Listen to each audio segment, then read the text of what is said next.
आता ह्या रोज रात्री आमच्या काहीतरी करामती होत असतात, पण त्या अगोदर ना सकाळ सकाळी काकी इथं लागलेल्या गच्ची साफ करायला आणि खूप दिवसातून त्या गच्ची धुत होते, म्हणजे पाणी ओतून वगैरे.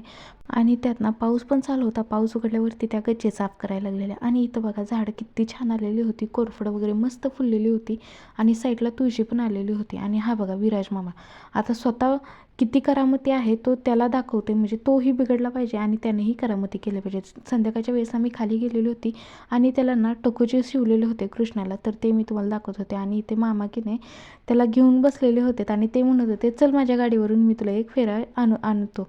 इतकी जास्त लहान मुलं आवडतात ना, तर त्यांनी आम्हाला सुद्धा लहानपणी खेळवलेलं आहे आणि गाडीवरून फिरवलेलं सुद्धा आहे. जेवणाचं नियोजन चाललेलं होतं. संध्याकाळच्या साखा मसूर होता आणि थोडासा वेगळ्या पद्धतीने करत होते.